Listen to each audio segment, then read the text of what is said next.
سنا جا رہا ہے، اور آج کل جو یہ جدید جو ٹیکنالوجی ہے اس کے ذریعے جو ہے بہت سارے لوگ استفادہ کر لیتے ہیں. تو میں ان حضرات سے بھی معذرت خواہ ہوں کہ کل میری تھوڑی طبیعت علیل ہو گئی، اس لیے میں حاضر خدمت نہ ہو سکا. آج پھر میں آپ کی بارگاہ میں حاضر ہوں. میرے لیے آپ تمام دعا فرمائیے. مجھے زیادہ دعاؤں کی ضرورت ہے تاکہ میں مزید اور ہمت کے ساتھ کام کر سکوں. سورہ ملک کل تلاوت کی گئی، اور سورہ ملک ایک مشہور سورہ مبارکہ ہے، اور رسول پاک صلی اللہ علیہ وسلم نے اس کے بارے میں بہت سارے جو ہے وہ اقوال بیان فرمائے، جن میں بڑے مشہور یعنی احادیث آقا کریم علیہ السلام نے فرمایا ہے کہ قرآن کی ایک سورت میں 30 آیتیں ہیں، وہ جس شخص کی بھی شفاعت کریں گی اس کی مغفرت کر دی جائے گی.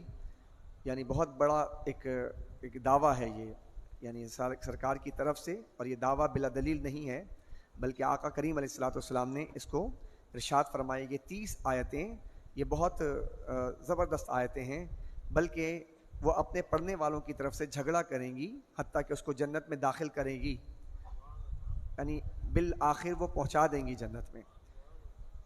حضرت عبداللہ ابن مسعود نے فرمایا سورہ تبارک اپنے پڑھنے والے کی طرف سے جھگڑا کرے گی حتیٰ کہ اس کو جنت میں داخل کر دے گی. پھر فرمایا کہ جس شخص نے تنزیل السجدہ اور تبارک الذی بیدہ الملک کی تلاوت کی، اس کی 70 نیکیاں لکھی جاتی ہیں اور اس کے 70 گناہ معاف کر دیے جاتے ہیں. تو اس میں بہت سارے روایات موجود ہیں، آپ نے سماعت بھی کی، ہمارے یہاں ماحول بھی ہے. مضمون کو دیکھتے ہیں، اس کے مضامین پہ غور کرتے ہیں کہ اس میں مضامین کیا ہیں. اب ظاہر سی بات ہے جو چیز روزانہ پڑھی جائے تو یقیناً اس کے مضامین بھی بڑے شاندار ہیں، جس کو روزانہ ذہن میں مستحضر رکھنے کا حکم ارشاد فرمایا گیا. اللہ رب العزت نے فرمایا تبارک الذی بیدہ الملک وہو علی کل شیء قدیر. وہ ذات جو نہایت بابرکت ہے، جس کے ہاتھ میں تمام دنیا کی سلطنت ہے. اب دیکھیے یہاں پر وہ ساری عقائد جو ہمارے مسلمانوں کے ہیں، جو مسلمان یہ توحید کا نظریہ رکھتے ہیں، اللہ کو کریٹر مانتے ہیں، سلطنت کا مالک مانتے ہیں، تو اللہ رب العزت بار بار ارشاد فرما رہا ہے. اب دیکھیے یہ بات ذہن میں بٹھائی جا رہی ہے، جس کے ہاتھ میں تمام دنیا کی سلطنت ہے اور وہ ہر چیز پر قادر ہے. اب اس کی قدرت اتنی زبردست ہے، یعنی اللہ تعالیٰ اپنے علم سے اور اپنے قدرت سے ہر جگہ موجود ہے. یہ ایک ہر جگہ موجود کا معنی کیا ہے کہ اس کو علم بھی ہے اور قدرت بھی رکھتا ہے.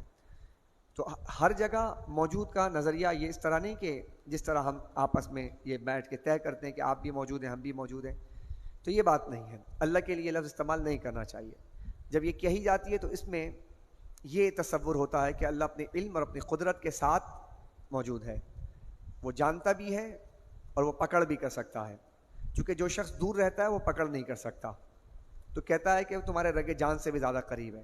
قربت اتنی ہے، اور پھر علم بھی ایسا ہے کہ آپ اور میرے دل میں خیال بھی کوئی آئے گا تو وہ اس کو بھی جانتا ہے.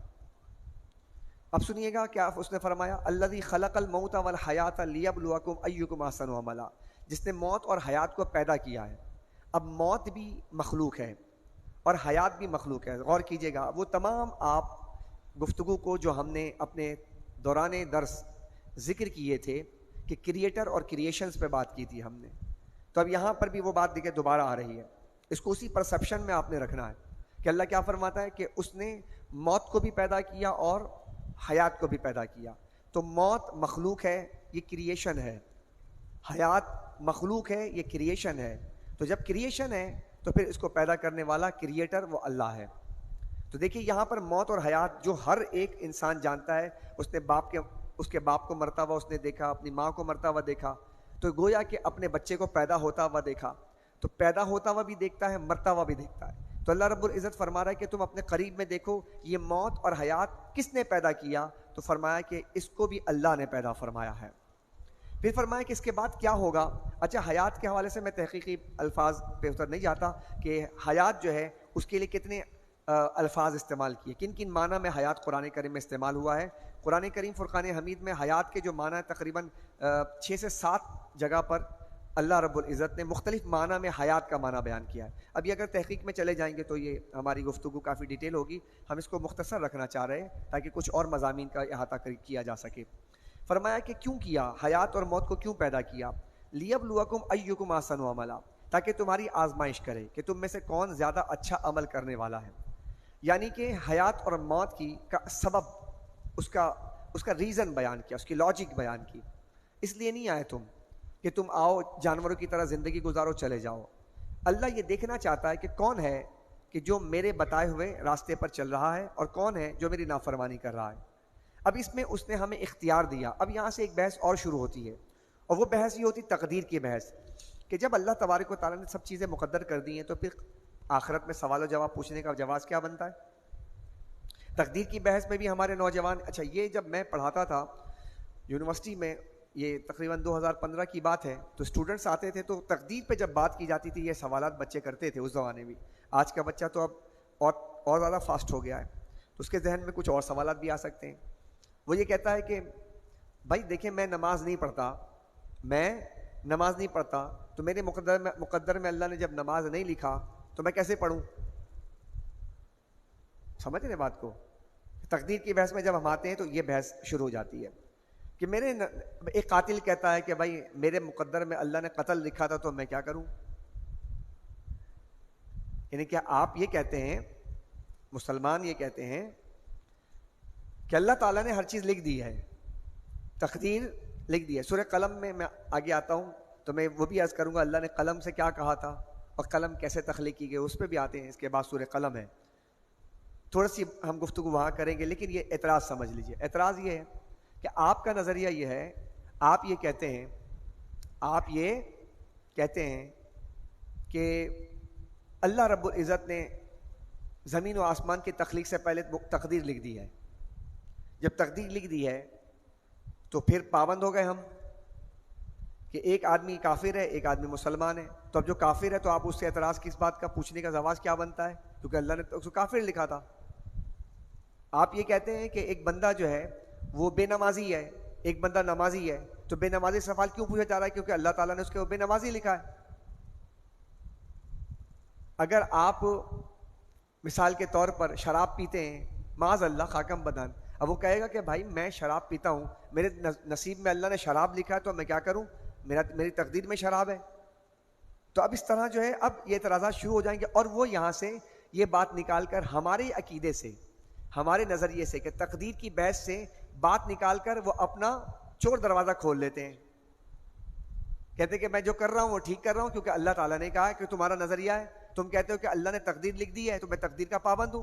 اچھا پھر حدیث میں یہ بھی آتا ہے کہ ماں کے پیٹ میں جب ہوتا ہے بچہ تو ساری کچھ لکھ دیا کہ کب مرنا ہے، کب کیسے جینا ہے، کیا شادی ہونی ہے، کیا علم حاصل کرنا ہے. تو جب سب ماں کے پیٹ میں لکھ دیا تو پھر بھائی اس سوال جواب کرنے کا جواز کیا ہے؟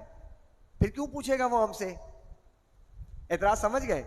اب سالڈ اعتراض ہے کہ جب اللہ نے لکھ دیا ہے تو پھر کس بات کا سوال جواب؟ تو یہاں پر اس بات کو سمجھنے کے لیے تھوڑا سا آپ کو ایک دو مثال سمجھنی ہوگی. دیکھیے اللہ تبارک و تعالیٰ نے پیدا کیا، وہ پیدا کرتا ہے، اللہ رب العزت پیدا کرتا ہے. اب پیدا کرنے کے بعد اس نے، اب یہ سوال ہے کہ کیا اس نے ہمیں اختیار دیا ہے؟ کسی چیز کا اختیار دیا؟ یہ سوال ہوگا. تو اب آپ سے پوچھا جائے گا کیا آپ کسی چیز کا اختیار دیا ہے آپ کو؟ تو پوچھا جائے گا تو آپ کہیں گے پتہ نہیں. آپ کو اختیار دیا ہے. کیا آپ کو بے اختیار پیدا کیا ہے؟ سوال پوچھا جائے گا کیا آپ کو بے اختیار پیدا کیا ہے؟ آپ جواب دیں گے نہیں.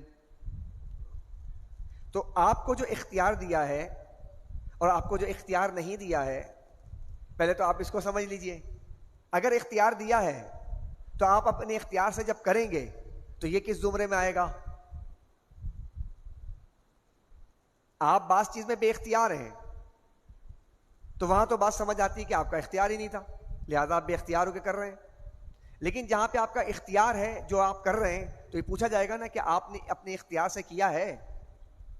مثال کے طور پہ آپ کھڑے ہو جائیں، آپ سے ہم کہیں کہ ایک پاؤں اٹھا لیجئے، کیا کہیں گے آپ اس بارے میں؟ آپ اٹھا سکتے ہیں؟ ایک پاؤں اٹھا سکتے ہیں؟ یہ آپ کا اختیار ہے یا نہیں ہے؟ ہے اختیار. میں آپ سے بولوں ایک پاؤں اٹھا لیں، آپ اٹھا لیں گے. میں آپ سے کہوں دونوں اٹھا لیجئے، آپ نہیں اٹھا سکتے. کیوں نہیں اٹھا سکتے؟ اختیار نہیں ہے. چلو کر کے دکھائیں کوئی یہاں پر ایسا ہے. دونوں پاؤں اٹھا لو بھائی، کھڑے ہو جاؤ، دونوں پاؤں اٹھا لو اور معلق ہو جاؤ. کر سکتے ہو؟ نہیں کر سکتے. ایک پاؤں اٹھا لیں، کر سکتے ہیں؟ تو اس کا کیا مطلب ہے کہ اللہ تعالیٰ نے انسان کو جب پیدا کیا ہے موت اور حیات کو تو اتنا اختیار دے کر پیدا کیا ہے کہ آپ ایک پاؤں اٹھا سکتے ہیں. یہ بات اس وقت کہی جائے گی جب آپ کے پاس اختیار نہ ہوتا. بات سمجھ رہے کچھ؟ یہ اعتراض جب ہوگا نا کہ آپ کے پاس اختیار نہیں ہے تو آپ کہیں گے میں بے اختیار تھا اس لیے اللہ کے حکم کا پابند تھا. تو جب اللہ نے آپ کو اختیار دیا اور اختیار کے بعد کہا یہ نیکی ہے یا بد ہے, یہ ہدایت کا راستہ یہ گمراہی کا راستہ ہے, اب آپ کو اختیار دیا, آنکھ دی ہے دیکھنے کے لیے, آپ تو اب آپ مجھے بتائیے, آپ سب جو ہے آنکھیں بند کیجئے, ذرا کر لیا, کھول لیجئے, نہیں اختیار ہے آپ کو, اپنی مرضی سے بند کیا, اپنی مرضی سے کھول لیا. تو جب آپ کی اتنی مرضی ہے کہ آپ کا اپنا حکم چل رہا ہے اپنے باڈی کے اوپر, تو آپ کا اتنا بھی تو حکم چلے گا کہ یہ راستہ شر کا ہے یا خیر کا ہے. اب آپ کو پہچاننا, یہ عقل ہے آپ کی. آپ کے سامنے پانی رکھا جائے اور ادھر تیزاب رکھا جائے اور کہہ دیا جائے یہ تیزاب ہے, پیئیں گے آپ؟ کیوں پیئے نا آپ, اور کہیں اللہ سے کہ بھائی یہ تو میرے اختیار میں, میں تو اللہ تو نے میرا مقدر ہی لکھا تھا, تو آپ پی کے دکھائیے ذرا تیزاب. ادھر آپ کی عقل کام کرتی ہے, بڑے تیز ہو جاتے ہیں بھائی, پانی میں اور تیزاب میں فرق کر لیتے ہیں. تو نیکی بد میں فرق نہیں کر سکے آپ.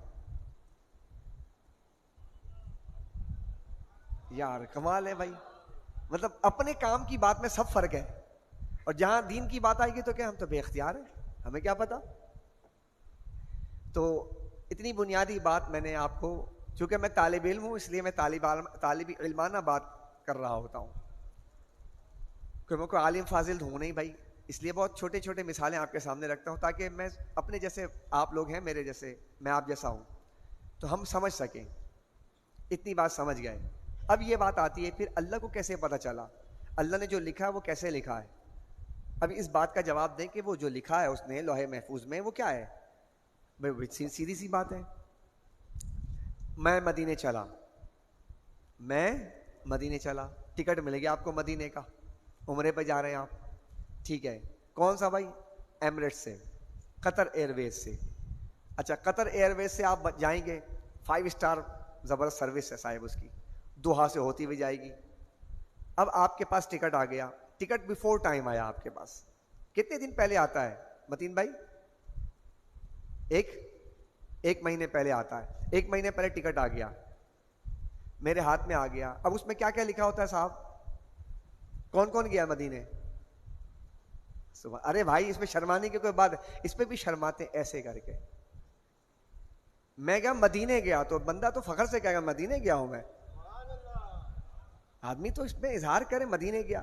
آپ مدینے گئے تھے تو 1 مہینے پہلے آپ کو ٹکٹ ملا, اس ٹکٹ میں کیا لکھا تھا؟ اس ٹکٹ میں لکھا تھا ڈپارچر لکھا ہوتا ہے, ارائیول لکھا ہوتا ہے, یہ لکھا ہوتا ہے نا. تو کیا کیا لکھا ہوتا ہے اس میں کہ بھائی یہ جہاز فلائی کرے گی اور وہاں پر لینڈ کرے گی, لکھا ہوتا ہے یہ کچھ ہے. کتنے مہینے پہلے لکھا ہے آپ کے پاس؟ 1 مہینے پہلے لکھ دیا ہے. جہاز کی تقدیر لکھ دی ہے. جملے پہ غور ہی نہیں کیا, جہاز کی تقدیر لکھ دی ہے. ابھی جہاز کام ابھی اس نے کیا نہیں ہے, جہاز کی تقدیر لکھ دی ہے. اچھا پھر کیا ہوا, 1 مہینے پہلے میرے پاس وہ ٹکٹ آیا. اب 1 مہینے بعد جس دن مجھے یہاں سے فلائی کرنا تھا میں پہنچا, اور میں نے جا کر ایئرپورٹ پر بالکل وہی آن ٹائم یہ سارا پروسیجر ہو رہا تھا. ہوتے ہوتے گیا اور میں جا کر جہاز کے سیٹ پر بیٹھ گیا. اب سیٹ پر بیٹھا, ٹائم میں نے دیکھا بالکل ایکوریٹ بھائی, 8:30 بجے کا جناب تھا, اور ٹھک کر کے جہاز نے سٹارٹ کیا. 8:30 بجے سٹارٹ کیا, اچھا بھائی جہاز نے یوں کیا, اس کے بعد جو ہے سب کا سیٹ بیلٹ باندھ لیا, آپ نے باندھ لیا, ٹائم بالکل صحیح چل رہا ہے. اس کے بعد ٹھک کر کے جہاز جو ہے اسپیڈ لیا, اس نے جناب فلائی کر لیا. اس میں لکھا تھا کہ آپ نے وہاں پر 10:30 بجے اترنا ہے. آپ دیکھتے رہے 10:30 بجے, او بھائی پھر آواز آ رہی ہے کہ دیکھیے بھائی اب آپ لوگ آ چکے ہیں جدہ کے ساحل پہ, ہم لوگ آ چکے ہیں, اب آپ لوگ جس کو نیت کرنی ہے سب کچھ بتا رہے ہیں وہ نا. اس کے بعد ایسے کر کے جدہ کے ایئرپورٹ پہ آپ اتر گئے, دوحہ میں اترے. وہ میں اس وہاں نہیں کر رہا, دوحہ بھی اس میں لکھا ہوگا, دوحہ میں اتنے جائیں گے چینج کریں گے, وہ سب ہوتا رہا. دوحہ میں بھی اترے, دوحہ میں اسٹے بھی لکھا تھا, اتنا دیر اسٹے بھی کیا. اسٹے کرنے کے بعد پھر دوسرے جہاز میں بیٹھے, چھوٹا جہاز تھا, وہاں جا کے بڑا جہاز ہوا, بڑے نے اور لوگوں کو لیا, یہ کیا, پھر چڑھے آپ. یہ سب کچھ ہو رہا تھا. اب میں آپ سے پوچھتا ہوں, چونکہ جہاز اس لیے کر رہا تھا یہ کام کیونکہ لکھ دیا گیا تھا. جہاز پابند تھا. کیا میری بات درست ہے؟ جہاز میرے لکھے کا پابند تھا؟ نہیں. جہاز کیوں پابند ہے اس لکھے کا؟ جہاز تو انڈیپینڈنٹ ہے, اس کو چلایا گیا, اس نے ویسے چل کر دکھایا, اور چلنے کے بعد ویسے ویسے کیا اور کر لیا. تو کیا جہاز آپ کے لکھے کا پابند تھا کہ ایسا ہی کرے گا چونکہ میں نے لکھا ہے تو کرنا پڑے گا؟ یہ کیسے ہوا؟ اور آپ کو کیسے پتا چلا کہ جہاز نے یہ کرنا ہے؟ کیسے پتا چلا آپ کو؟ آپ نے بھی تو لکھا ہے نا, اور جہاز ویسے ہی کر رہا ہے 1 مہینے بعد. تو کیسے پتا چلا؟ آپ کے تجربے کی وجہ سے. آپ جانتے ہیں کہ یہ جہاز جس نے بنایا اس نے کہا کہ اتنے گھنٹے چلے گا, اتنا سفر طے کرے گا, اور طے کرنے کے بعد اتنا کلومیٹر چلے گا, اور اس طرح اس کا فلائی کرنے کا زون ہوگا, فلاں ہوگا. یہ سب اس بنانے والے انجینئر نے آپ کو بتایا, تو آپ نے اس کے بہاف پر یہ سب کچھ لکھ دیا. ارے تو اپنے بنائے ہوئے چیز کے بارے میں اتنی جانتا ہے, اتنی جانکاری رکھتا ہے, اور 1 مہینے پہلے تو سب کچھ بتا دیتا ہے, اور ویسے ہی ہو رہا ہوتا ہے.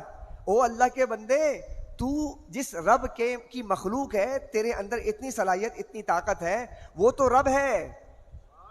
جب وہ اپنے بندے کو بنا رہا تھا اس کو پتا تھا کہ یہ جا کے کیا کرے گا. اس نے اپنے علم ازلی سے جانا, اپنے علم ازلی سے جانا, اور جان کر لکھ دیا. اب بندہ, یہی تو فرق ہے اللہ کے علم میں اور بندوں کے علم میں. وہ کیسے جانتا ہے؟ وہ جانتا تھا کہ یہ جا کے ایسا ہی کرے گا. اب جب اس نے لکھ دیا تو اس لکھنے کا بندہ پابند نہیں ہے, چونکہ تجھے اختیار دیا گیا تھا, تو اپنے اختیار سے کر رہا تھا, اور اللہ نے اپنے علم ازلی سے اپنے پاس لکھ لیا تھا. لہٰذا ان دونوں میں کوئی فرق ہی نہیں ہے. ڈاکٹر صاحب کے پاس گئے, ڈاکٹر صاحب فرماتے ہیں صاحب, اور بھی 2-4 ڈاکٹر بیٹھے ہوئے, ڈاکٹر صاحب کے پاس گئے, نزلہ ہو رہا تھا. صحیح ہے, ڈاکٹر صاحب بھائی ٹھنڈا پانی نہیں پینا بھائی. اچھا سر, بھائی کھٹا مت کھائیے گا, گلا خراب ہے آپ کا. ڈاکٹر صاحب کیا ہو جائے گا؟ نمونیا ہو جائے گا. ڈاکٹر صاحب لوگ یہی کہتے ہیں, ٹھنڈا کھٹا نہیں کریں بھائی, آج کل چلا ہے نمونیا چل رہا ہے. ابھی ہوا نہیں تھا نمونیا, کہہ دیا, 4 دن کے بعد نمونیا ہو گیا. چونکہ ڈاکٹر صاحب نے کہا تھا اس لیے نمونیا ہوا؟ نہیں, ڈاکٹر صاحب نے اپنے علم سے بتایا تھا, تجربے سے بتایا تھا. تو یار ہمارا تجربہ کام کرتا ہے, اور خدائے بزرگوں برتر کا جو علم ہے وہ کام نہیں کرتا ہے. 2-4 مثالیں دی ہیں آپ کو, سمجھ لیں. تو یہ بحث آپ جو کرتے ہیں یہ بحث لا یعنی ہے, اس میں زیادہ گہرائی میں اترنے کی ضرورت نہیں. اتنی ہی بات سمجھ لیجئے کہ اللہ تعالیٰ نے ہمیں پیدا کیا, اور پیدا کرنے کے بعد اللہ سبحانہ و تعالیٰ نے ہمیں اختیار دیا. ہم اپنے اختیار سے نماز نہیں پڑھتے اور نماز پڑھتے ہیں. ہم اپنے اختیار سے کسی کو قتل کر دیتے ہیں اور قتل نہیں کرتے. اپنے اختیار سے نیکی کرتے ہیں, اپنے اختیار سے بدی کرتے ہیں. لہذا جو اپنے اختیار سے کرتے ہیں, قیامت کا دن اسی اختیار اور اسی کے حوالے سے اللہ تعالیٰ سوال پوچھے گا کہ تم نے اپنے اختیار سے نیکی کیوں نہیں کی, بدی کیوں کی تم نے. تو یہ بات آپ نے سمجھ لی. آگے چلیے, یہ بات آ گئی تھی ضمناً, سمجھانا ضروری ہوتا ہے بچوں کو, کیونکہ بچے ہمارے بہت سوالات کرتے ہیں. الذی خلق 7 سماوات طباقا, جس نے ایک دوسرے کے اوپر 7 آسمان بنائے, 7 آسمان بنائے. اچھا, زمین اور آسمان میں فرق ہے.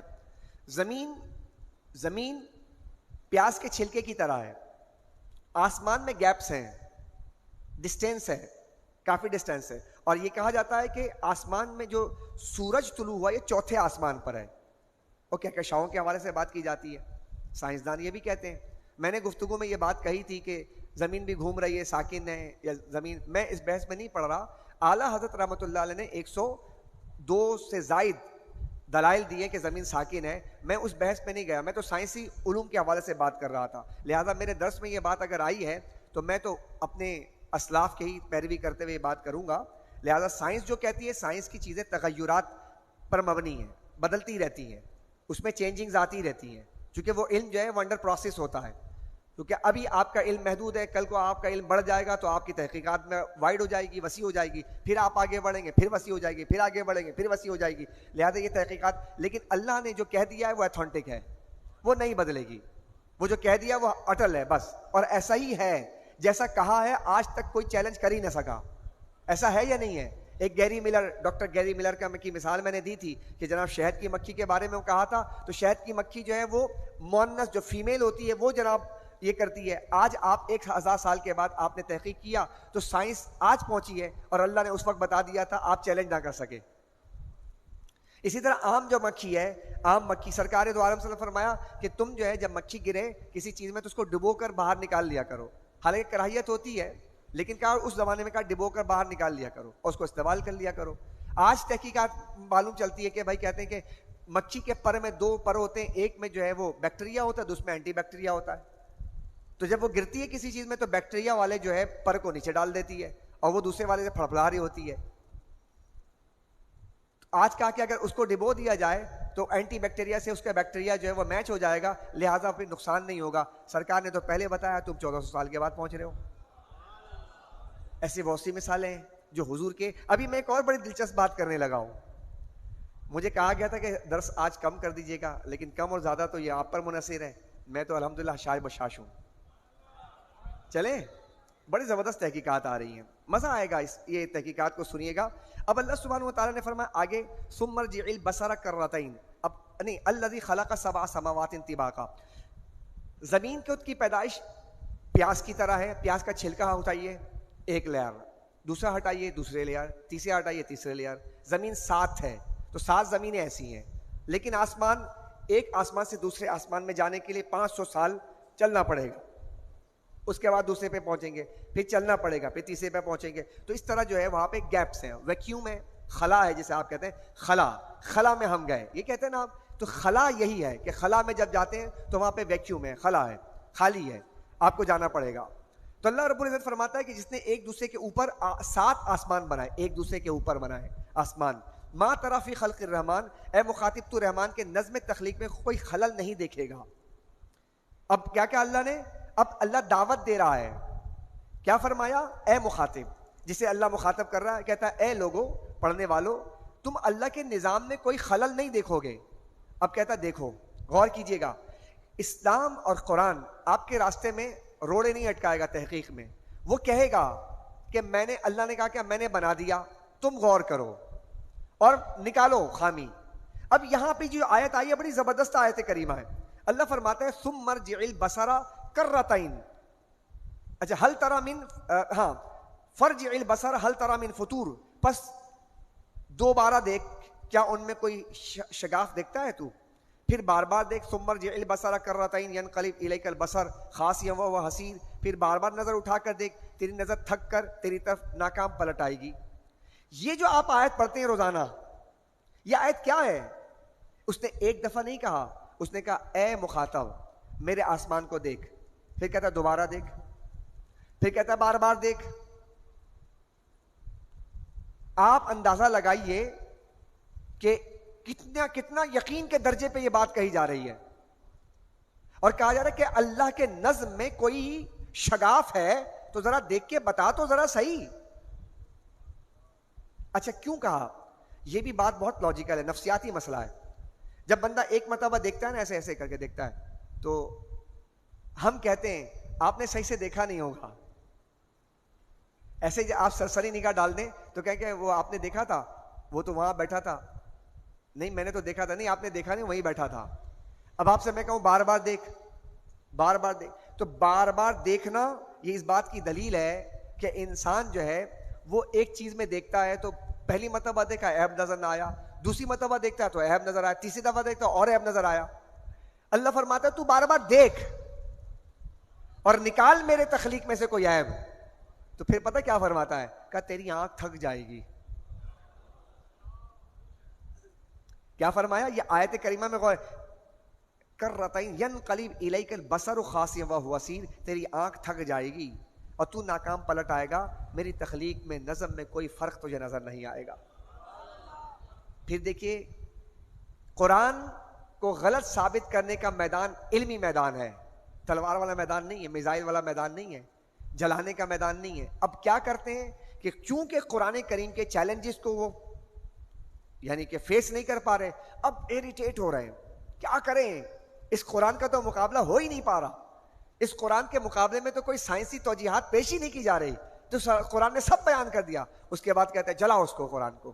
اب سب آتے ہیں, کوئی سویڈن میں جلا رہا ہے, کوئی جناب ہالینڈ میں جلا رہا ہے, ایک جناب تحریک برپا کر دی, کس چیز کی؟ سویڈن میں. اچھا ان سے پوچھئے قرآن کیوں جلا رہے ہو بھائی؟ نہیں سمجھ رہے آپ بھائی؟ سوال ہے نا, قرآن کیوں جلا رہے ہو بھائی؟ قرآن جلانے کا لاجک بتا دے, قرآن کیوں جلا رہے ہو یار؟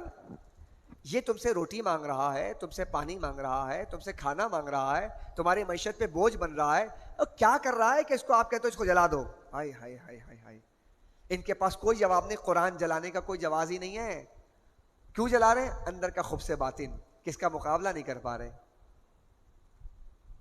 آپ فخر کیجئے اس بات پر کہ اللہ جل وعلا شانہ نے آپ کو ایسا قرآن, ایسی کتاب دی ہے کہ جس کتاب کو اللہ نے معجزہ بنا کر نازل کیا ہے. کسی قوم کے پاس ایسی کتاب نہیں ہے. پتہ نہیں خامخواہ تمہیں پریشانی کس چیز کی لگی ہوئی ہمارے نوجوانوں کو. ہمارا نوجوان کہتا ہے ہمارے پاس کیا ہے؟ تمہارے پاس قرآن ہے, تم اس میں فخر کرو. صحابہ کرام حضور کے معجزات, لائیو معجزات دیکھتے تھے. آج حضور کا معجزہ دیکھنا ہے, قرآن دیکھ لو, آج بھی دیکھ لو حضور کا معجزہ. وَلَقَدْ زَيَّنَّا السَّمَاءَ الدُّنْيَا بِمَصَابِيحَ وَجَعَلْنَاهَا رُجُومًا لِلشَّيَاطِينِ وَأَعْتَدْنَا لَهُمْ عَذَابَ السَّعِيرِ. اور بے شک ہم نے آسمان دنیا کو چراغوں سے مزین کیا ہے. یہ آسمان میں اسٹارز کو چراغ کہا. وَجَعَلْنَاهَا رُجُومًا لِلشَّيَاطِينِ, اور ان کو شیطانوں کے مار بھگانے کا ذریعہ بنایا, اور ان کے لیے دہکتی ہوئی دوزخ کا عذاب تیار کر کے رکھا. اچھا اللہ رب العزت نے کیا فرمایا؟ تین چیزیں آسمان میں اسٹارز کی, تین وجوہات بیان کی. نمبر ایک, اللہ رب العزت نے چراغ بنایا روشنی کے لیے. نمبر دو, مزین کیا زینت کے لیے. نمبر تین, شیطان کو مار بھگانے کے لیے. یہ تین کام ہیں اسٹارز کے. اب یہ بات کب کہی گئی اسٹارز کی؟ جب کوئی سائنس نہیں تھا. اس وقت کیا کہا گیا؟ یہ جو اسٹارز ہیں, ان اسٹارز کو کیوں بنایا گیا؟ آج تم تو اسٹارز تک تو نہیں پہنچ سکے, چاند تک نہیں پہنچ سکے. اس زمانے میں سرکار دو عالم قرآن کہہ رہا ہے کہ اسٹارز کو بنایا گیا. یہ جو اسٹارز ہیں, جو ستارے ہیں, یہ ستاروں کے بنانے کی تخلیق کا مقصد بتا دیا. ابھی تمہاری ابھی تحقیقات وہاں تک نہیں پہنچی, لیکن قرآن نے اس وقت بتا دیا. اب سرکار نے پوچھا صحابہ سے. کب پوچھا؟ یہ اس وقت پوچھا جب سرکار دو عالم صلی اللہ علیہ وسلم اپنے اصحاب کے ساتھ بیٹھے ہوئے تھے. مزے کی بات سنیے گا, ترمذی کی روایت ہے, ابن عباس روایت کرتے ہیں رسول اللہ اپنے اصحاب کی جماعت میں بیٹھے تھے, اچانک ایک ستارہ ٹوٹ کر گرا اور فضا روشن ہو گئی. ایک سائنسی ایکسپریمنٹ ہوا. آج کے زمانے میں کیا کہو گے؟ سائنسی ایکسپریمنٹ ہوا, اسٹار ٹوٹا. بھائی کون سا؟ ادھر پتھر آئے, فلاں آئے. سرکار کے زمانے میں ایسا ہوا. حضور نے سوال پوچھا.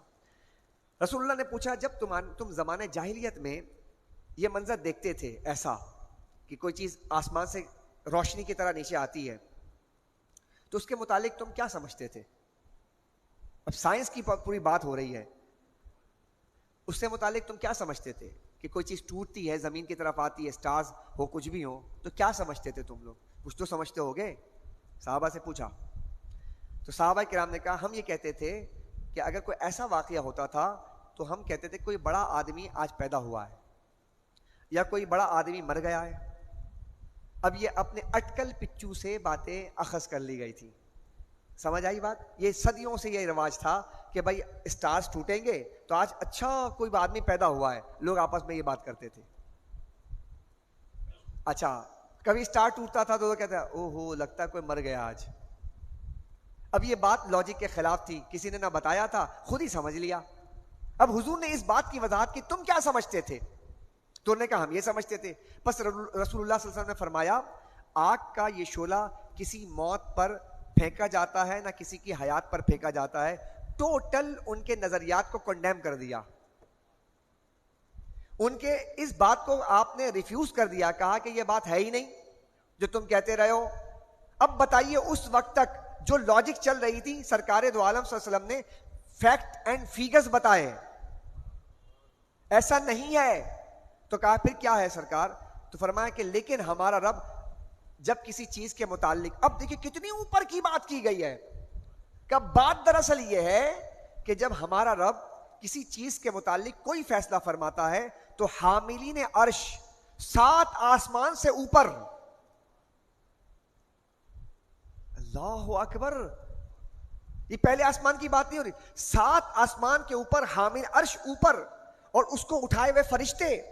سرکار فرماتے ہیں حاملین عرش کیا کرتے ہیں؟ جب اللہ کوئی فیصلہ کرتا ہے تو حاملین عرش کو اٹھائے ہوئے فرشتے کہتے ہیں سبحان اللہ، کہتے ہیں سبحان اللہ. اب کتنی اوپر کی بات کہی جا رہی ہے. میرے خیال میں دنیا ختم ہو جائے گی، سائنس اس کا فیصلہ کر ہی نہیں سکے گی جو میرے آقا نے بتا دیا ہے. نہ تمہاری اپروچ ہے وہاں تک جانے کی، نہ تم فرشتوں کی بات سن سکتے ہو. یہ ساری باتیں بہت آگے کی ہیں. تمہاری تحقیقات تو ابھی قبر کی بات سننے کے قابل نہ ہو سکی، چہ جائے کہ فرشتوں کی بات تم سن لو. اے ہائے سبحان اللہ کہہ دے. یار ہمارے نبی نے ہمارے لیے کتنی آسانیاں پیدا کر دی. دین کے قریب آ کر کے کتنا بڑا علم ملتا ہے، اور اس علم کے سامنے یہ جاہل ہیں، ٹوٹل جاہل ہیں اس علم کے سامنے، کیونکہ ان کے پاس علم ہی نہیں ہے. اب حضور نے فرمایا کہ سبحان اللہ کہتے تو پھر کیا ہوتا ہے؟ کہا پھر آسمان والے، اب وہ آواز آتی ہے 7ویں آسمان پر، تو کہا پھر آسمان والے اس آواز کو سن کے اچھا اللہ نے کوئی حکم فرمایا ہے. حامل نے عرش نے کہا سبحان اللہ.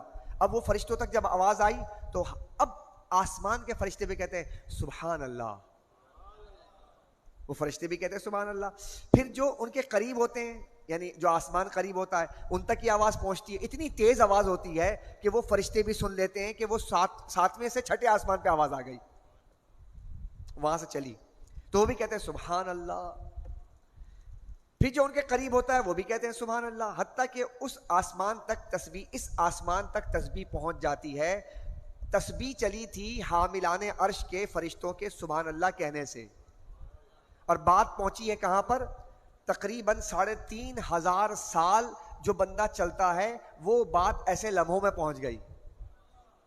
اور پہنچنے کے بعد پھر کیا ہوا کہ حتیٰ کہ پھر 6ٹھے آسمان والے 7ویں آسمان والے سے پوچھتے ہیں، جب سبحان اللہ کی بات ہو گئی، فیصلہ ہو گیا، اب بات صرف سبحان اللہ تک آئی تھی، تو پوچھا 6ٹھے آسمان والے 7ویں آسمان والے سے پوچھتے ہیں بھائی سبحان اللہ تو کہا ہے، تمہارے رب نے کیا فیصلہ کیا ہے؟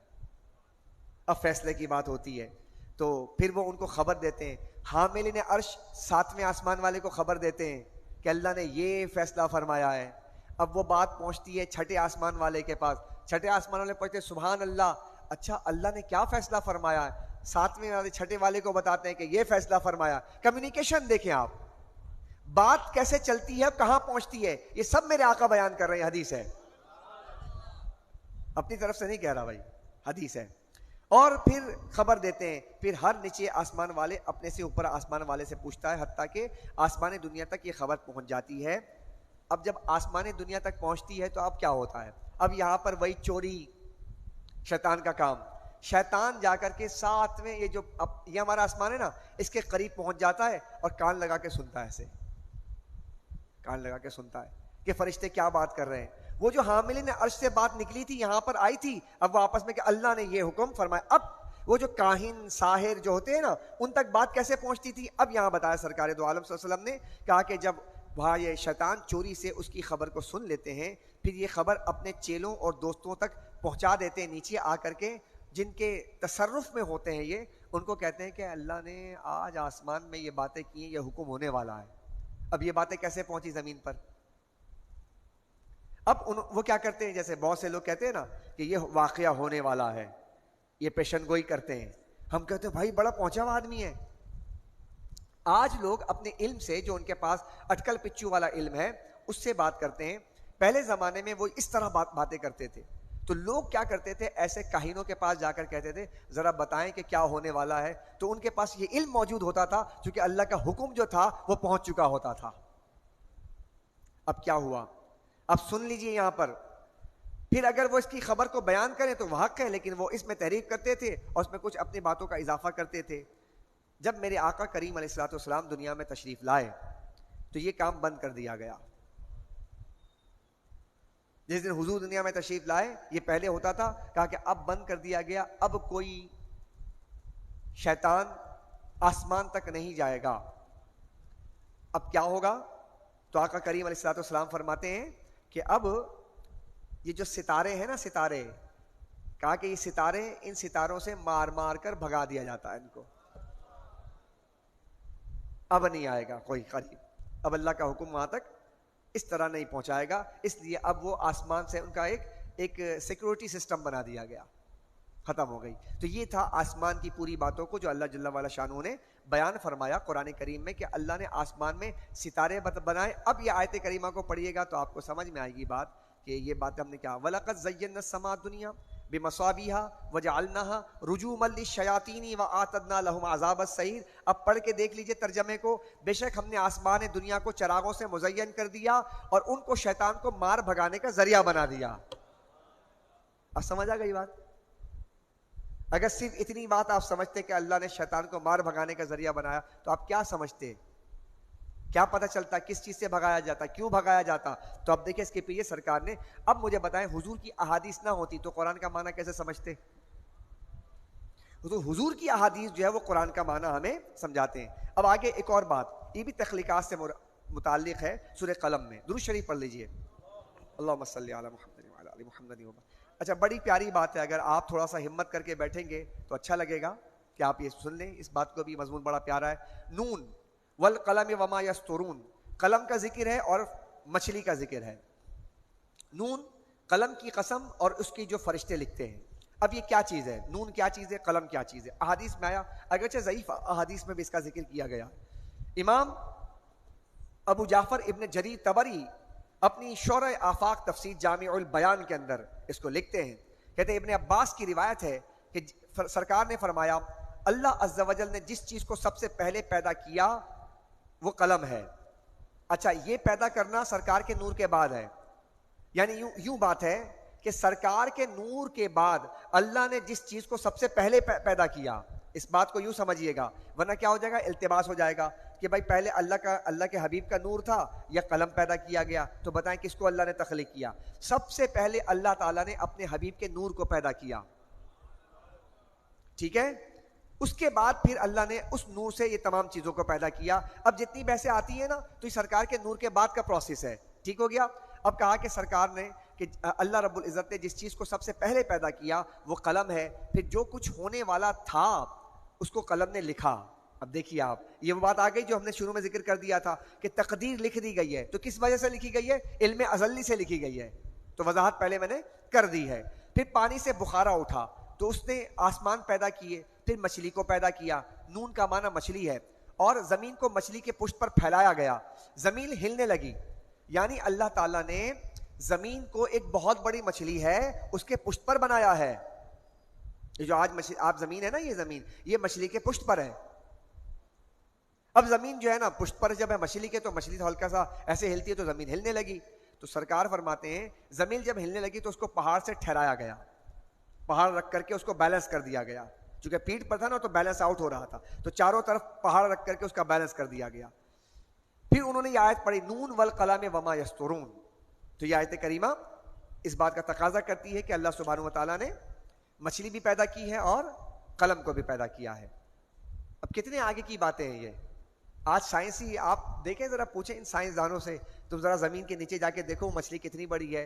پہلے تو آپ کا علم اتنا بڑا ہو کہ اس مچھلی کا احاطہ کر لیں آپ, کیونکہ وہ تو زمین سے. آپ ابھی تک ایمیزون کے جنگل ڈسکور نہیں کر سکے بھائی, معذرت کے ساتھ.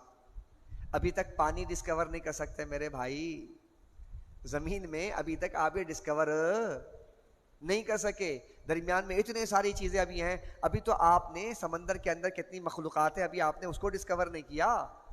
جائے کہ جو اللہ نے بنایا جس کے پشت پر یہ زمین چھوٹی سی زمین کو ڈسکور نہیں کیا, تو جس کے اوپر یہ ہے وہ کتنا بڑا ہوگا, اس کو کیسے ڈسکور کرو گے؟ تو ابھی ڈسکوری جو آپ دیکھتے ہیں نا, یہ ڈسکوری کوئی مطلب قرآن کے سامنے تو کچھ نہیں ہے. قرآن کے سامنے تو یہ بات میں بالتحقیق کہہ رہا ہوں, قرآن کے سامنے ڈسکوری کچھ نہیں ہے جو قرآن ڈسکور کر کے بتا رہا ہے. قرآن تو اتنی باتیں کر رہا ہے, اللہ اکبر کبیرہ سبحان اللہ حمدن کثیرہ. اب آگے جو بات کہی گئی وہ بات کیا ہے؟ ما انت بنعمت ربک بمجنون. لوگ سرکار کو مجنون کہہ رہے ہیں, تو اللہ تعالیٰ اس کا رد فرماتا ہے, اے رسول مکرم آپ اپنے رب کے فضل سے مجنون نہیں ہیں. جس پر اللہ کا فضل ہوگا وہ مجنون کیسے ہوگا؟ اب اس کی وجوہات بیان کی. وَإِنَّ لَكَ لَأَجْرًا أَجْرًا غَيْرَ مَمْنُونَ, اور بے شک آپ کے لیے لامحدود اجر ہے. تو بتائیے ذرا بھلا جس کو اجر دیا جائے گا وہ مجنون کیسے ہوگا؟ جو آدمی اچھے اچھے کام کرتا ہے اس کو اجر دیا جاتا ہے نا. تو کہا کہ اے حبیب آپ اتنے اچھے اچھے کام کرتے ہیں تو آپ کا تو اجر نہ ختم ہونے والا ہے, تو آپ مجنون کیسے ہیں؟ کیا بات زبردست بات کہی گئی. وَإِنَّكَ لَعَلَىٰ خُلُقٍ عَظِيمٍ, اور بے شک اے حبیب آپ تو ضرور عظیم اخلاق پر فائز ہیں. عظیم اخلاق پر فائز ہیں. اخلاق کسے کہتے ہیں؟ اخلاق خلق کی جمع, خاک پر خا جو ہے نا, خا پر زبر, خلق اور خلق, تو خلق کی جمع اور خلق کی جمع, یعنی خلق جب بندہ پیدا ہوتا ہے تو پیدائشی جو اوصاف ہوتے ہیں بندے کے اندر اس کو کہتے ہیں خلق, اور خلق جو ہے وہ پیدا کرنا, عدم سے وجود میں لانا. ایک چیز نہیں تھی ہو جائے تو یہ خلق ہے, اور ایک ہے خلق. تو پوچھا گیا کہ حضور کا خلق کیا تھا, اس کی جمع اخلاق. تو سرکار دو عالم صلی اللہ علیہ وسلم کا خلق کیا تھا؟ کانا خلقہ القرآن, سارا قرآن حضور کا خلق تھا. اب وہ حدیث کو یہاں پہ لا کر سمجھیے گا. وَإِنَّكَ لَعَلَىٰ خُلُقٍ عَظِيمٍ, اے حبیب ہم نے آپ کو اخلاق عظیمہ پر فائز کیا ہے. اب اس پر رہ کر کے ایک دو جملے سن لیجئے گا, آپ کا ایمان تازہ ہو جائے گا. نبی پاک صاحب دولاک صلی اللہ علیہ وسلم اخلاق پر ہے. کمپیوٹر میں ہونا اور کمپیوٹر کے باہر ہونا فرق ہے. اخلاق میں ہونا اور اخلاق پر ہونا. یہاں پہ لفظ اللہ ہے یا فی ہے؟ اللہ اور فی میں فرق سمجھیے گا. عربی زبان میں فی کا معنی میں, ان. اللہ کا معنی آن, اوپر. اب آن کیا ہوتا ہے؟ اوپر. اب جو بندہ اوپر ہوتا ہے وہ اندر نہیں ہوتا, وہ تو اوپر ہوتا ہے, اس کو ڈسکور کرتا ہے وہ. اور فی میں. اب قرآن کریم میں کیا وَإِنَّكَ لَعَلَىٰ, یہ تو نہیں فرما وَإِنَّكَ فِي خُلُقٍ عَظِيمٍ. کیا مزے کریں, مزہ لیجیے آپ, ان آیات کے مزے لیجیے آپ, ذائقہ چکھیے. وَإِنَّكَ لَعَلَىٰ خُلُقٍ عَظِيمٍ, حبیب آپ اخلاق, ایک اخلاق ہے جو پورا کا پورا دین اس کے اوپر چل رہا ہے, اخلاق ہے. تو نبی کا اخلاق سے کیا تعلق ہے؟ کہ آپ کا اخلاق سے تعلق یہ ہے کہ اخلاق سامنے ہے اور آپ اس کے اوپر ہیں. آپ سمجھ نہیں رہے ہیں, آپ اوپر ہیں اور اخلاق سامنے ہے. اچھا اب اور آسان کر دوں, اخلاق ہاتھ باندھ کر کھڑا ہے. حضور اس کے پابند نہیں ہے کہ اخلاق میرے نبی کو بتائے گا ایسے کریں. قرآن کی روح سے یہ بات معلوم چلتی ہے کہ اخلاق میرے نبی کا پابند ہے. حضور جس کو اخلاق کہیں گے وہ اخلاق ہوگا. یہ بڑی نسبت ہے صاحب. قرآن کریم کے الفاظ میں اگر اتر کے دیکھیں گے تو آپ کو پتہ چلے گا کیا پیاری بات کہی ہے کہ اللہ کے رسول کو اخلاق سے وہ نسبت ہے جو آقا کو غلام سے ہوتی ہے, جو بادشاہ کو رعایا سے ہوتی ہے, جو پیر کو مرید سے ہوتی ہے, جو استاد کو شاگرد سے ہوتی ہے. لہذا شاگرد استاد نہیں بن سکتا, بیٹا باپ نہیں بن سکتا, مرید پیر نہیں بن سکتا. لہذا اخلاق مصطفیٰ سے اوپر نہیں ہوگا. مصطفیٰ واحد ہے صلی اللہ علیہ وسلم کہ آپ نے ابھی تو صادق اور امین قرآن کہتا بعد میں جا کر, نبی تو پہلے صادق اور امین سے لقب سے ملقب تھا. بات سمجھ رہے؟ تو اخلاق تو بعد میں ہوا نا صاحب. صادق ہونا اخلاق ہے, امین ہونا اخلاق ہے, سخی ہونا اخلاق ہے, سجدہ کرنا اخلاق ہے جی. سلام پیش کیا جا رہا ہے. نبی دو عالم تم کہتے ہو, حضور فرماتے ہیں, ابھی یہاں پر آیات آئی, احادیث آئی, حضور فرماتے ہیں میں مکے میں اس پتھر کو جانتا ہوں. حیات کے بارے میں یہ بات بھی کی جاتی ہے کہ یہ سورہ ملک کے اندر آیا, وہ بات جو ہے ضمناً نکل گئی ہوگی کہ جہنم چنگاڑتا ہے. اب یہ بات آتی ہے کہ جہنم کیسے چنگاڑے گا بھائی, وہ تو اس میں حیات کہاں سے ہے. تو ہمارا نظریہ یہ ہے مسلمانوں کا کہ زندہ ہونے کے لیے ڈھانچہ نہیں چاہیے. جو ڈھانچہ ہے نا آپ کا زندگی کے لیے ڈھانچہ نہیں چاہیے. بہت سی روایات ایسی موجود ہیں, جیسے سرکار دو عالم صلی اللہ علیہ وسلم نے فرمایا کہ میں مکے میں اس پتھر کو بھی جانتا ہوں کہ جو مجھ پہ سلام پیش کرتا تھا. اب مجھے بتائیے کہ اس کا ڈھانچہ تو نہیں ہے لیکن حیات ہے اس کے اندر. اگر حیات نہ ہوتی تو بتائیے پھر کہ وہ کیسے پہچانتا. بھائی سمجھ رہے بات کو, بات سمجھ رہے ہیں؟ اب آگے چلیے, اخلاق کیا ہے, خلق کیا ہے سرکار دو عالم. ایک دو حدیث سن لیجئے گا ایمان تازہ کرنے کے لیے. حسن اخلاق کی تعلیم تلقین میں کتنی روایات موجود ہیں. حضور کا اخلاق کیا تھا, حضور تعلیم فرما رہے ہیں اخلاق کی. آقا فرماتے ہیں ابو ذر سے ابو ذر بہترین قسم کے صحابی، انتہائی درجے کے، آپ نے قلندرانہ زندگی گزاری، یعنی تصوف والی زندگی گزاری، عاجزی ان کے ساری، بالکل جناب آپ دنیا سے بالکل تہیہ دامہ تھے. تو حضور نے ان سے کیا کہا؟ حضرت ابو ذر سے بیان کیا. ابو ذر غفاری، ان کا نام کیا تھا؟ ابو ذر غفاری نام کیا تھا؟ نام سنا ہے نا آپ نے ان کا، ابو ذر غفاری. نام تو نہیں تھا ابو ذر غفاری، قبیلہ ہے، اور ذر والے تو نام کیا ہے؟ جیسے ابو ہریرہ، تو ابو ہریرہ کا نام کیا تھا؟ ابو ہریرہ بلی والے، یہ تو ان کے کنیت تھی، القابات تھے. ابو ہریرہ ان کا نام تھا عبد الرحمن. ابو ہریرہ کا نام کیا تھا؟ عبد الرحمن. ابو ہریرہ سے مشہور ہو گئے. ابو ذر کا نام کیا تھا؟ ابو ذر کا نام تھا جندب ابن جنادہ. کیا نام تھا؟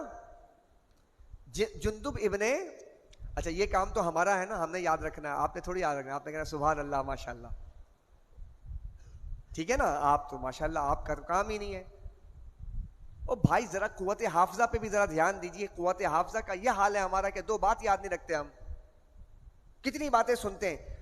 آپ اگر قوت حافظہ کو ٹھیک کر لیں گے نا تو یقین جانے آپ کا کام بہت آسان ہو جائے گا.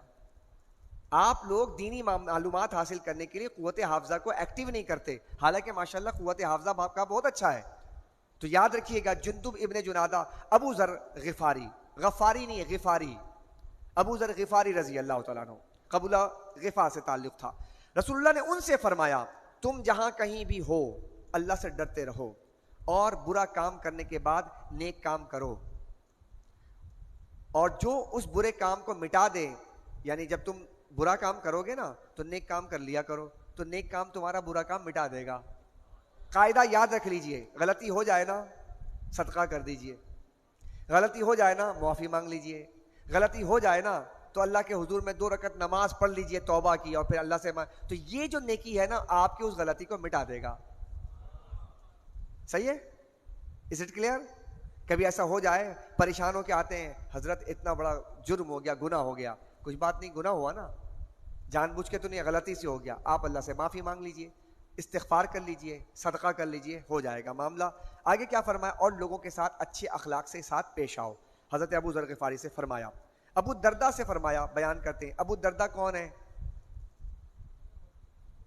یاد آیا؟ فجر کے درس میں ذکر آ چکا ہے، ابو دردہ کا ذکر ہو چکا ہے. حضرت ابو دردہ رضی اللہ عنہ زبردست قسم کے صحابی رسول ہے جی. حضرت ابو دردہ رضی اللہ تعالیٰ عنہ، اویمر نام تھا، یاد آ رہا ہے کچھ ہے؟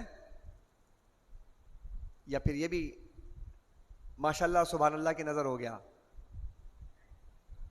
تو کچھ یاد یار کرا کرو نا بھائی. اچھا جتنے بیٹھے ہوئے ہیں نا سیانے تو بہت ہیں، میٹرک کا امتحان دینا تو اتنے بڑے بڑے لکھیں گے، یہ یاد کرنے ماشاءاللہ یہ اے پلس آیا، ہاں اے پلس آیا. تو یہاں کہاں، یہاں سی گریڈ میں بھی نہیں ہو تم لوگ، تو یہاں تو سی گریڈ بھی نہیں ہے بھائی.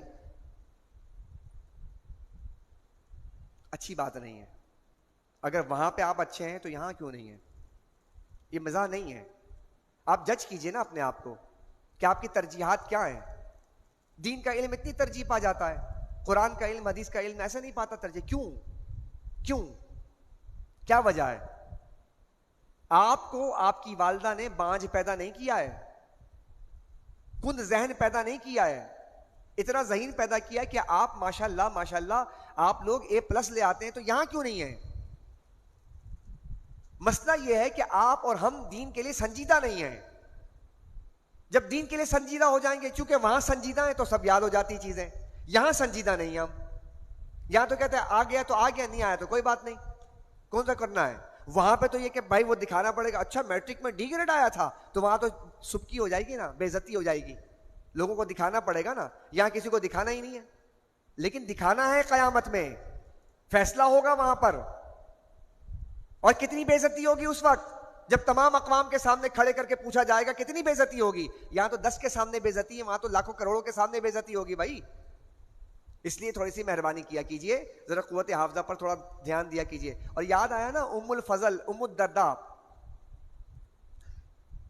ان کی جو یعنی کہ اہلیہ تھی، دو نکاح کیے تھے اور ایک ام الدرداء جو بہت مشہور ہوئی, اور ان کی بیٹی جو تھی حضرت ابو الدرداء کی, یاد آیا کس سے نکاح کا پیغام آیا تھا؟ ہاں یہ ہوئی نا بات. ابھی تھوڑا سا ہلایا ہے نا تو اب تھوڑا سا ذہن تھوڑا کام کر رہا ہے. یزید سے پیغام آیا تھا, یعنی حاکم وقت سے پیغام نکاح کا آیا تھا. اتنے بڑے صحابی رسول ہیں کہ حاکم وقت نے ان کی بیٹی کے نکاح کا پیغام بھیجا تھا اور انہوں نے رد کر دیا تھا. انہوں نے کہا تھا نہیں میں تجھ سے نکاح نہیں کرواؤں گا, منع کر دیا تھا. اور ایک عام صحابی سے, ایک بندے سے نکاح کروایا تھا. اور پھر کسی نے کہا کہ آپ نے پھر ریجیکٹ کیوں کر دیا؟ تو کہا کہ کیا میں اپنی بیٹی کو ایک ایسے بادشاہ کے گھر میں بھیج دوں جہاں پر اس کا دین سلامت نہ رہے؟ یاد آ گئی باتیں اب ہیں جی؟ لائن اپ ہو گیا ماشاءاللہ. چلو ٹھیک ہے بھائی, مل گئی آپ کو, سافٹ ویئر اپڈیٹ ہو گیا.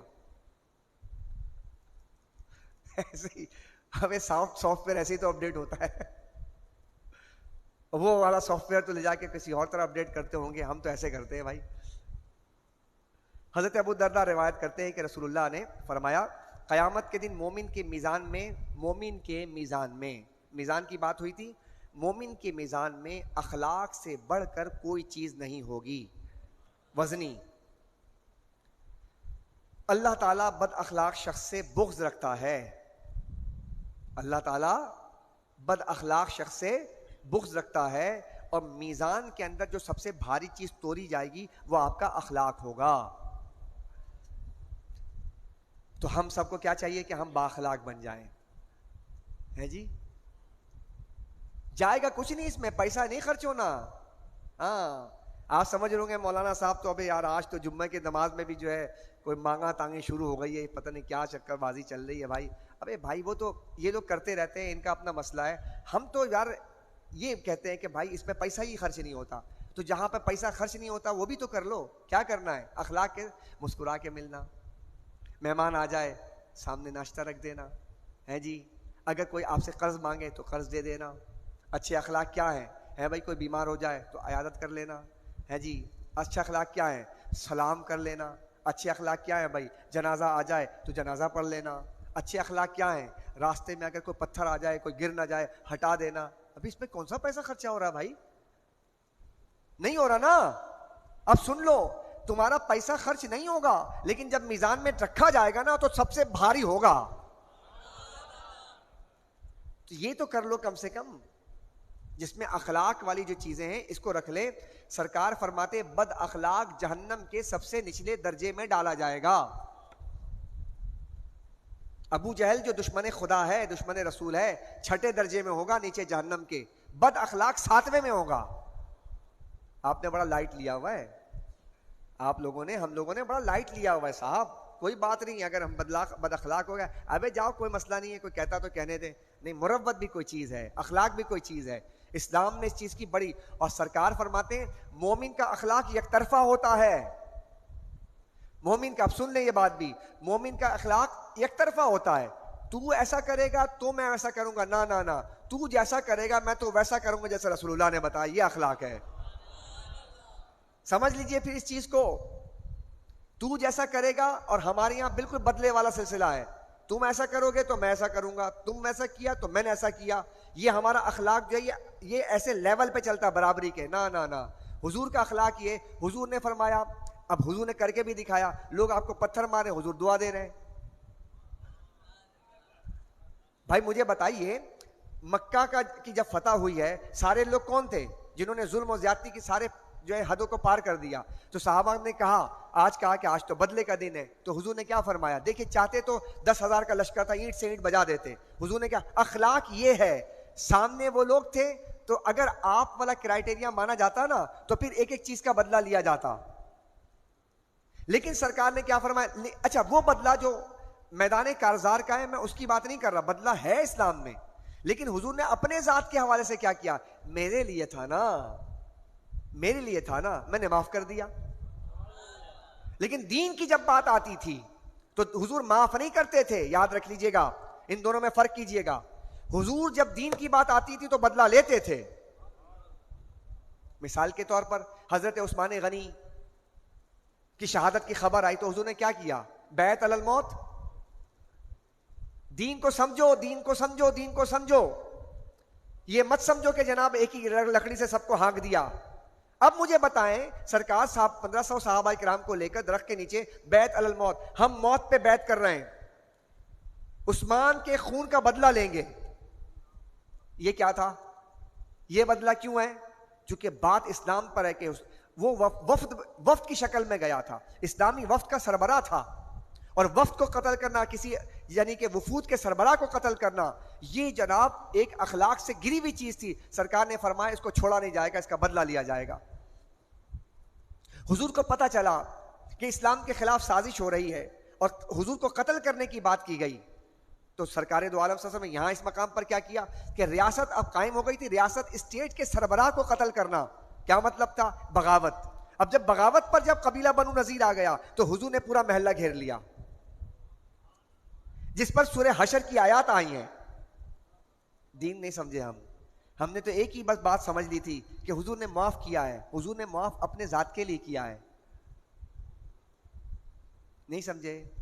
او نہیں سمجھے؟ سن لو، فتح مکہ ہے، مکہ فتح ہو رہا ہے، آقا دو جہاں صلی اللہ علیہ وسلم کا لشکر جا رہا ہے.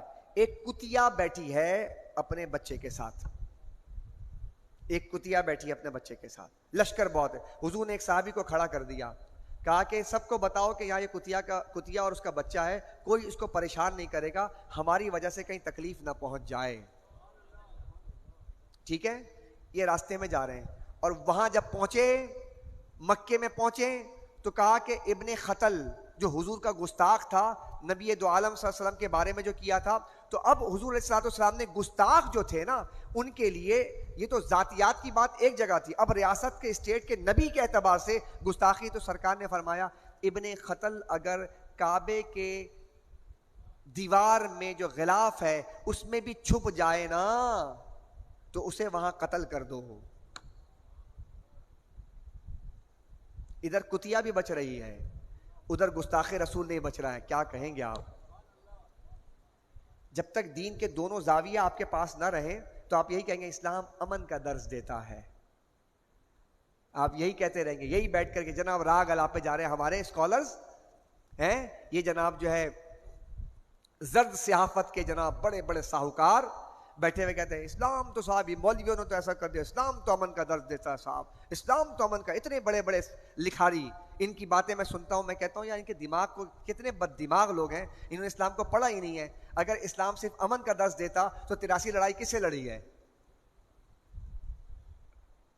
اور 27 جنگوں کے اندر حضور نے خود سپہ سالار ہو کر کے جنگ کیوں کی ہے؟ بدر کس چیز کا نام ہے؟ اگر امن ہی کا درس تھا تو ہر حال میں نہیں. پھر سمجھ لیجئے، تو نبی پاک علیہ الصلوۃ والسلام نے کیا فرمایا؟ معاف کر دو، یک طرفہ ہمارا ہو.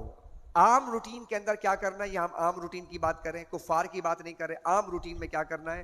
عام روٹین میں کوئی آپ کے لیے، کوئی خدا نہ خواستہ آپ کے عزت سے گری ہوئی بات کر دیتا ہے، کچھ بھی کرتا ہے، آپ نے اس کو معاف کر دینا. یہ اخلاق ہے، یہ اخلاق ہے. اگر کسی نے آپ کو، آپ کی پھوپھی نے اپنی بچی کی شادی میں آپ کو دعوت نہیں دی تو بھائی یہ ان کا مسئلہ تھا. آپ کا ظرف یہ ہے کہ آپ کی بیٹی کی شادی ہو تو آپ بلا لیجئے. کچھ سمجھ آ رہی ہے بات؟ لیکن آپ کہتے ہیں نہیں انہوں نے نہیں بلایا تو ہم کیسے بلائیں؟ اس کو اخلاق نہیں کہتے. آپ با اخلاق بنے نا. پھوپھی نے جو کیا ہے ان کا مسئلہ تھا، میں جو کروں گا یہ نظام ہمارے میزان کے اندر تولا جائے گا اور بھاری کر کے تولا جائے گا. وہ تو میں تو اپنا میزان ٹھیک کر لوں نا بھائی، وہ اپنا میزان کا ڈھاتے رہے بھگتتے رہے، ان کا میٹر ہوگا، لیکن میں تو اپنا میزان ٹھیک کروں گا نا. تو مجھے اپنے بارے میں سوچنا چاہیے کہ میں جو کام کر رہا ہوں یہ میرے لیے آخرت میں کام آنے والی چیز ہے. آج اتنی بات بہت ہے. اللہ تعالیٰ عمل کی توفیق عطا فرمائے. ربنا تقبل منا انك انت السميع العليم وتب علينا انك انت التواب الرحيم وافوض امري الى الله ان الله بصير بالعباد. سبحان ربك رب العزة عما يصفون وسلام على المرسلين والحمد لله رب العالمين.